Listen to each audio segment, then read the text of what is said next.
दुगो दिल काहे ना बनवनिए Ram ji. Music director DJ Rajesh.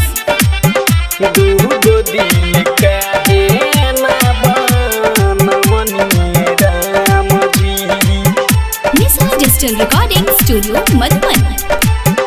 दुगो दिल काहे ना बनवनिए राम जी।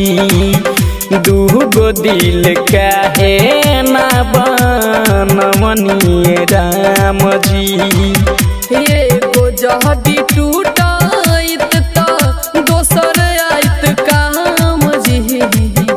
दुगो दिल काहे ना बनवनिए राम जी। दुगो दिल काहे ना बनवनिए राम जी। दुगो दिल काहे ना बनवनिए राम जी। दुगो दिल काहे ना बनवनिए राम जी। कवने कलमिया से सुना विधाता लिख दिहला हमनी के भाग हो।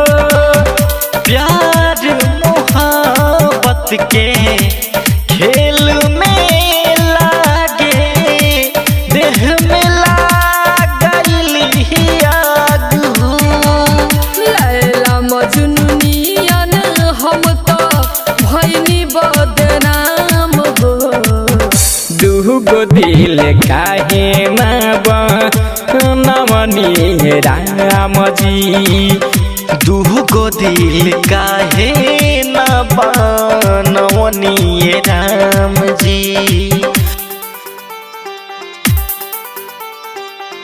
दुगो दिल काहे ना बनवनिए राम जी। दुगो दिल काहे ना बनवनिए राम जी। बनवनिए राम जी। हे भगवान चार दिन के जिंदगिया में भइल जाता अब तो अन्हार हो। एही से निक रहे मौत देती हत कोई देता एगो पत्थर हो। लाश बन के जिया तानी कर दया एहसान जी। दुगो दिल काहे ना बनवनिए राम जी। दुगो दिल काहे ना बनवनिए राम जी। दुगो दिल काहे ना बनवनिए राम जी। दुगो दिल काहे ना बनवनिए राम जी। ओहनी लोनी दर्दी करे तोहरा से विनती याद के चेहरा देखा दी। रंजन रोहित तर पे उनके ही याद में है एक बार उनसे मिला भादी। इहे कहता दिया अनुष्का सबसे सरेआम जी। दुगो दिल काहे ना बनवनिए राम जी।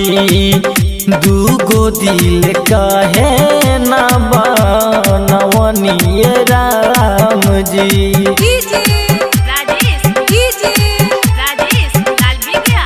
निशा डिजिटल रिकॉर्डिंग स्टूडियो मधुबन पूर्वी चंपारण। Contact number 9199425490।